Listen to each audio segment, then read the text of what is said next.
Halo, perkenalkan nama saya Idham Zamzawi, mahasiswa Prodi Informasi Industri Terbuka dengan nomor induk mahasiswa 0446777589. Pada video ini saya akan mengerjakan praktikum tugas 2 mata kuliah struktur data dengan materi sorting. Ya, di sini untuk tugas 2 kita mendapatkan dua soal. Yang pertama, sorting data terkecil dan terbesar menggunakan merge sort. Kemudian nomor 2 juga sama, terkecil dan terbesar dengan menggunakan counting sort. Apa sih bedanya? Nah, jadi kalau kita melihat pada panduan yang diberikan mengenai sort, ada dua macam sorting juga. Yang pertama adalah sorting berbasis perbandingan atau comparison based sorting. Kita bisa anggap katakanlah dari data yang akan diurutkan, sorting mengurutkan, dia akan mengambil data dulu satu dua dibandingkan lebih besar yang mana, lebih kecil yang mana, dipindah ke paling depan, kemudian data selanjutnya dimasukkan, lebih kecil mana dipindah lagi, begitu. Kemudian ada non comparison based sorting atau sorting tanpa menggunakan perbandingan. Non comparison di sini termasuk diantaranya adalah counting sort yang akan kita gunakan. Counting sort sendiri berdasarkan prinsipnya adalah membuat sebuah array yang sangat besar, kemudian dia akan meletakkan komponen-komponen yang ada dalam array yang akan disorting ditaruh di posisi sini. Kemudian akan mengecek lagi apabila ada perubahan data. Perubahan data di sini, maka ini merupakan data pertama yang terjadi, maka ini menjadi omongan yang paling pertama. Kemudian dari itu cari lagi perubahan. Perubahan kedua ada di sini, nomor selanjutnya ditaruh lagi menjadi array nomor 2 dan selanjutnya hingga perubahan terakhir akan dimasukkan ke array sorting yang paling akhir. Kira-kira konsepnya seperti itu. Kita akan ke nomor 1 lebih dahulu. Kita melakukan marker sort. Dari panduan kita sudah diberikan marker sort. Bagaimana kalau kita tuliskan dulu saja marker sortnya sesuai dengan apa yang ditulis panduan. Kita coba, kita buka IDE-nya di sini. Di sini saya melakukan VS Code.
Kita coba jalankan.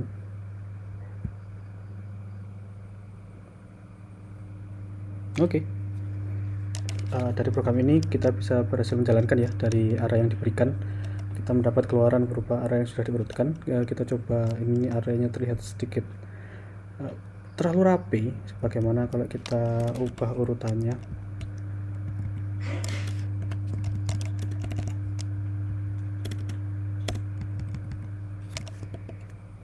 Seperti ini. Kita jalankan, apakah tetap berjalan? Oke, ternyata dia tetap berjalan dengan baik. Oke, selanjutnya kita coba analisa bagaimana kode ini berjalan ya. Kita akan menjalankan kode berdasarkan fungsi main di sini. Jadi yang pertama kita panggil akan fungsi main ini. Dalam fungsi main ini kita akan diberi mengisi array-nya sesuai purpose yang kita berikan. Kemudian dia akan memanggil fungsi sort terlebih dahulu. Kita cek ke fungsi sort terlebih dahulu. Nah, di sini fungsi sort. Di dalam fungsi sort akan memanggil fungsi sort lagi. Artinya fungsi sort ini adalah fungsi kursif, fungsi yang memanggil dirinya sendiri. Dia akan memanggil dirinya sendiri terus-menerus sampai kondisinya tidak terpenuhi dan lanjut ke fungsi selanjutnya, yang juga fungsi sort. Ketika fungsi sort kedua tidak terpenuhi kondisinya untuk dijalankan di sini, dia baru akan memanggil fungsi merge. Nah,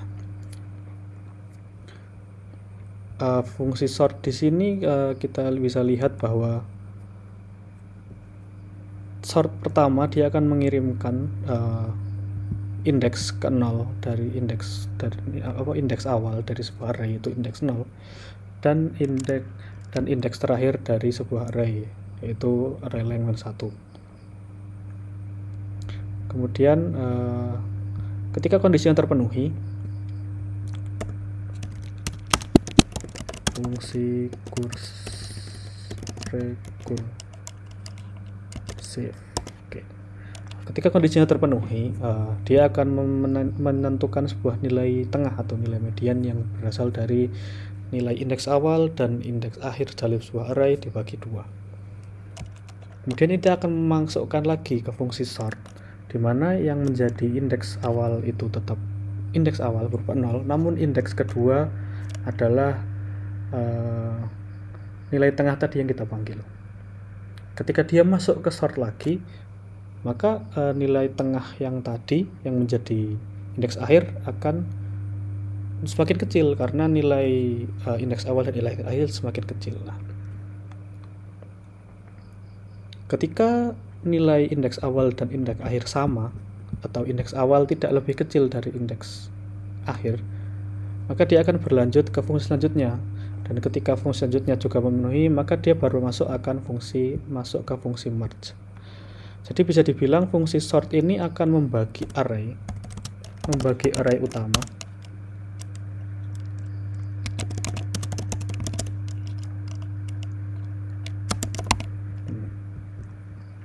dia akan membagi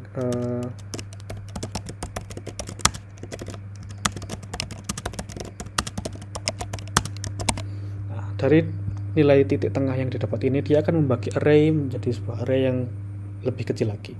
Akan terus berlanjut sampai array itu tidak bisa terbagi. Nah, ketika sudah array itu tidak bisa terbagi, katakanlah hanya array 1, maka dia akan ketika array 1 kan kita tidak bisa apakah indeksnya akan lebih, indeksnya nilai ini pembandingan ini tidak akan terpenuhi, artinya fungsi dalam ini tidak berjalan, maka kita akan kembali ke pengulangan sebelumnya di mana nilai indeksnya lebih besar, nilai arraynya lebih besar dari 1, kita anggap 2. Nah, ketika besar sebuah array itu 2, dia akan masuk ke fungsi merge ini, memanggil fungsi merge. Nah, di sini kita baru akan masuk ke fungsi merge utama yang ada di sini.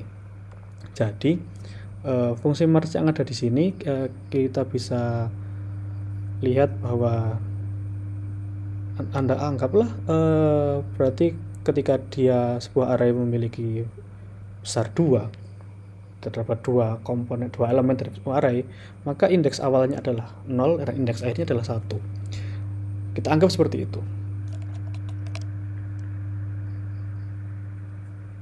Kemudian ketika di sini 0 dan di sini 1 dibagi 2, maka nilainya setengah, namun karena kita menggunakan integer, menggunakan pembulatan ke bawah, maka nilai M juga 0. Nah, kita bisa lihat di sini apabila M 0, L 0, 1, maka nilai N1 adalah 1. Kemudian ketika N2 adalah indeks akhir dikurangi M, yaitu 1 dikurangi 0, maka hasilnya juga 1. Di sini kita akan membuat dua array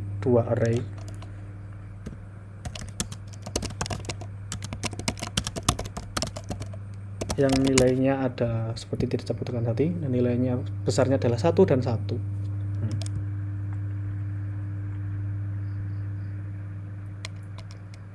Yang akan menjadi wadah sementara sebelum dilakukan sorting. Nah, indeks pertama yang bernilai 1 itu diambil dari komponen array utama, komponen array utama yang dimulai dari awal. Nah, dimulai dari awal di sini komponen L merupakan indeks awal dengan nilai I 0, maka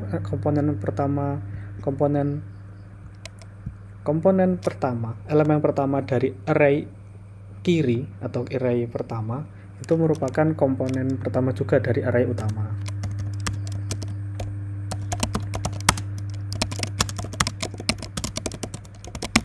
Kemudian untuk array kedua yang kita ciptakan juga dimulai dari tengah, titik M. Namun titik tengah ke arah ujung, artinya di sini kita mendapatkan nilai M plus 1, artinya dari kita mendapat value M 0, kemudian kita tambah 1 dengan nilai J juga 0, maka kita akan mendapatkan array dengan indeks 1 yang merupakan array komponen kedua dari array yang tadi kita kirimkan. Nah, jadi array L akan mendapatkan komponen indeks ke 0 dari array utama, dan sementara array R akan mendapatkan komponen indeks ke 1 dari array utama. Nah, dua array ini akan memasuki fase selanjutnya, yaitu fase pembandingan.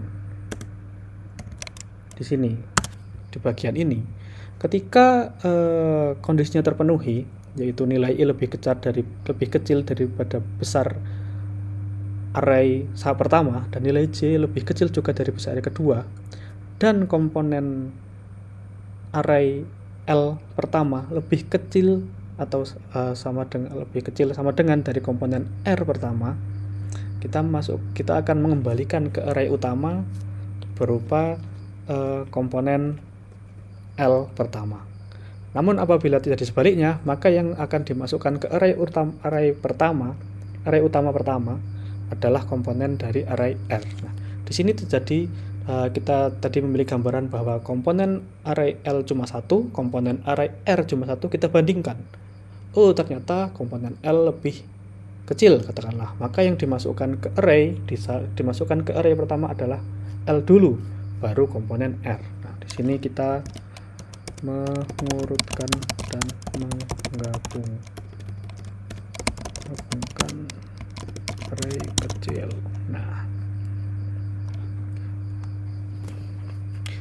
Nah, apabila ada komponen array yang tidak masuk ke sini, dia akan dimasukkan ke array utama namun nanti. Nah, di sini kita masih mendapatkan komponen hanya satu. Nah, untuk rekursif yang selanjutnya,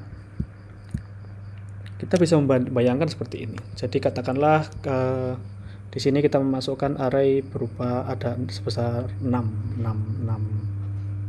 Besar arraynya sebesar 6 elemen. 6 elemen ini ketika dibagi 2 akan menjadi 3. 3 ini ketika dibagi 2 kita nggak bisa, kita hanya bisa membulatkannya menjadi 2. Nah, ini akan dibandingkan terlebih dahulu melalui proses sort ini. Ketika proses sort ini sudah berhasil, kita kembali ke iterasi selanjutnya. Kita memasukkan komponen yang indeks 2 yang tadi separuh pertama. Gitu. Jadi ini sudah diurutkan, kemudian komponen yang ini diurutkan juga agar sesuai urutan pertama dari separuh pertama yang ada di sini, 3 angka ini. Kemudian proses akan diulang dengan urutan 3 separuh yang berikutnya atau 3 terakhir. Akan diulang prosesnya lagi urutannya. Nah, ketika keduanya sudah diurutkan, proses terakhir yang terjadi adalah mengurutkan berdasar ya menurutkan kembali, namun kita sudah mendapatkan ini urutannya yang pertama, kita juga mendapatkan kedua, sehingga proses mengurutkan keduanya, menggabungkannya menjadi lebih mudah. Kira-kira seperti itu. Itulah yang terjadi di dalam sebuah merge sort. Kita coba jalankan sekali lagi ya. Dari angka yang acak ini kita dapatkan angka yang sudah diurutkan. Kira-kira prinsip merge sort itu seperti itu.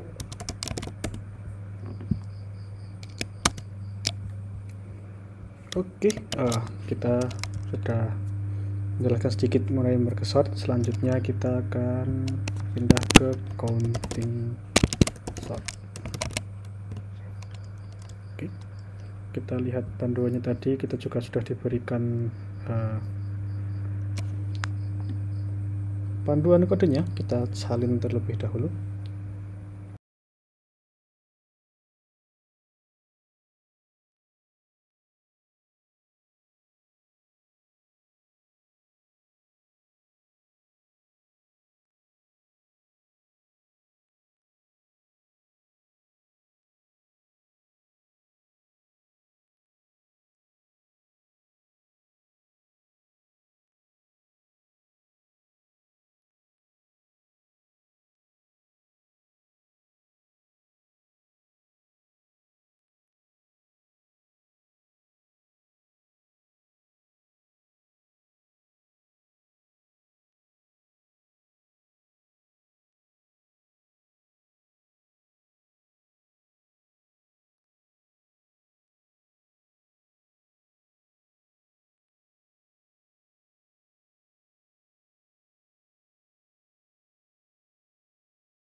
Kita coba jalankan.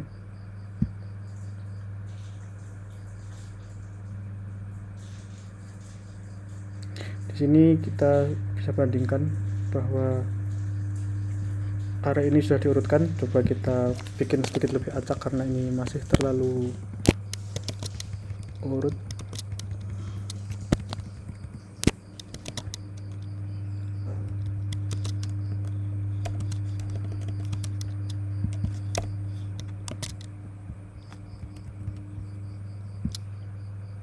Nah, oke.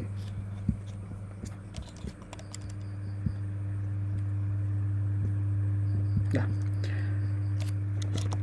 jadi sebenarnya apa yang terjadi pada counting sort?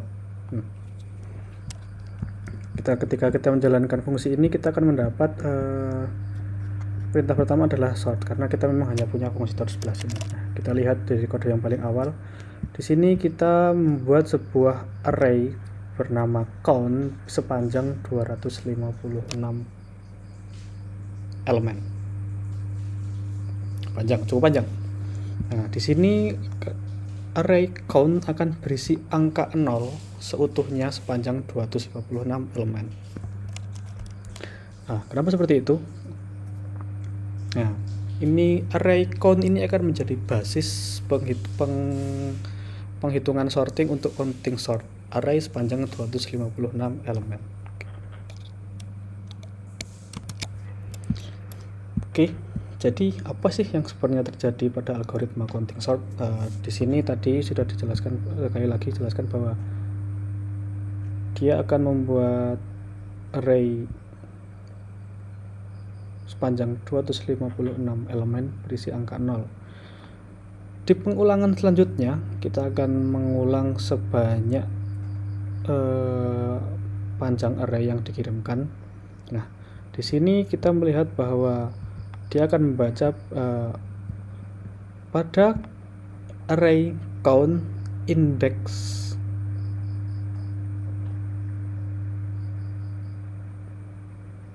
array utama ke 0. Nah, padahal array utama ke 0 di sini merupakan sebuah karakter string char g, nilai g. Nah, yang digunakan adalah counting sort karena dia tidak menggunakan perbandingan adalah pada array utama yang besar itu dia akan mencari indeks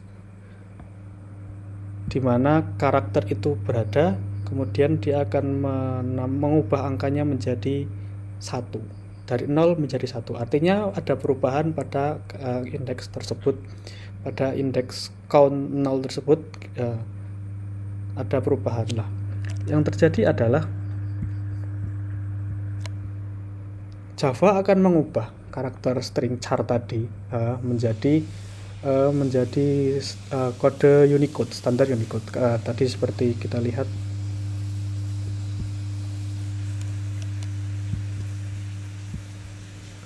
karakter pertama adalah karakter huruf G. Karakter pertama adalah huruf G. Nah, huruf G di sini, huruf G kecil berada pada indeks di 103.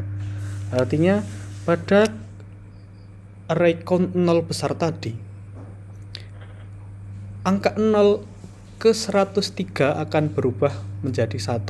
Nah, di sini akan menjadi petunjuk bahwa ketika nanti dibaca,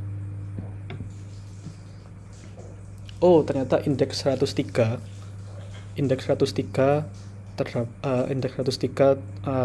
terbaca pada array utama. Katakanlah sebelumnya kita juga membuat huruf A, maka di depannya di indeks 97 ada perubahan.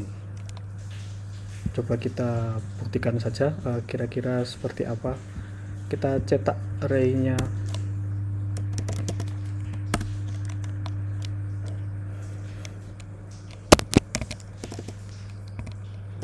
Array perubahan.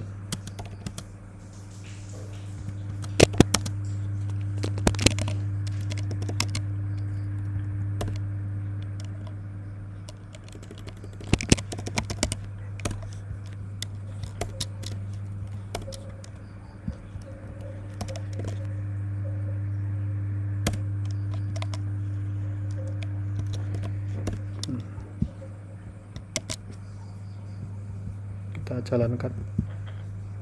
Nah, dari angka yang kecil-kecil ini kita bisa lihat bahwa ada jumlah angka 1 di sini, angka 2 di sini, angka 2 di sini, angka 1 di sini. Nah,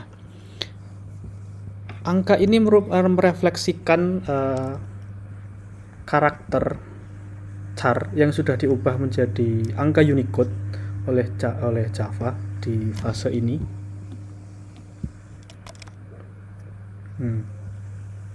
Bahwa dari array yang tadi kita masukkan terdapat satu buah karakter yang berada di indeks ini. Kemudian di indeks selanjutnya ada 2 buah kejadian karakter. Kemudian ada 2 kejadian karakter.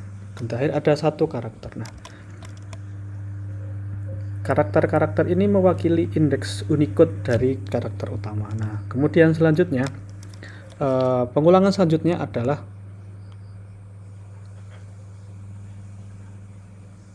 setiap angka yang di sini akan dijumlahkan ke belakang. Jadi indeks ke-0 indeks ke-1 akan ditambah indeks ke-0, indeks ke-2 akan ditambahkan indeks ke-1 dan ke-0 selanjutnya.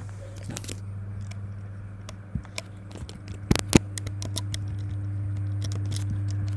kita coba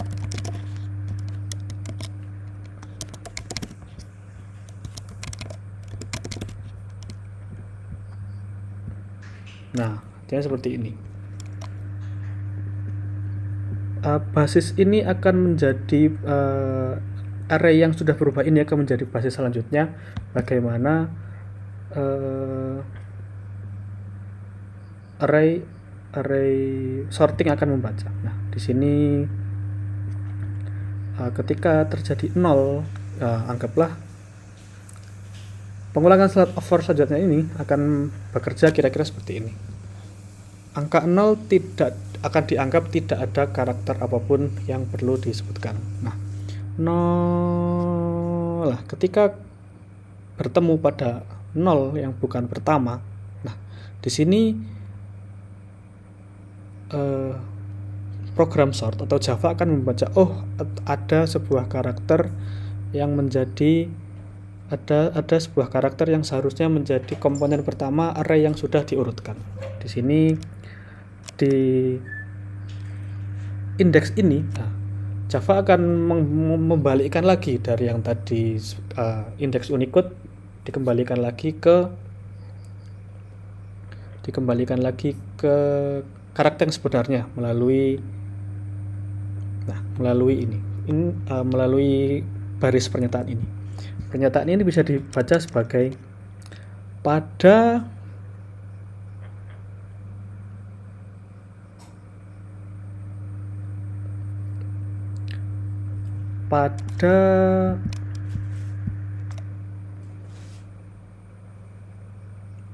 indeks array count utama, pada indeks indeks n pada array count utama yang akan dibaca sebagai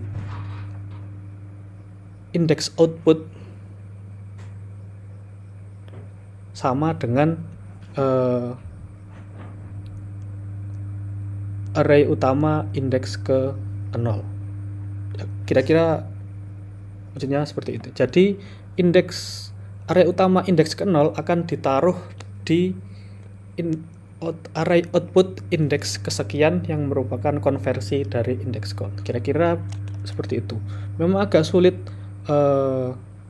mengucapkannya dalam kalimat karena keterbatasan pemahaman, namun kira-kira seperti itu. Jadi apabila dilihat dari gambar ini, dia akan men-scan, oh ternyata di sini ada perubahan pertama. Nah, perubahan ini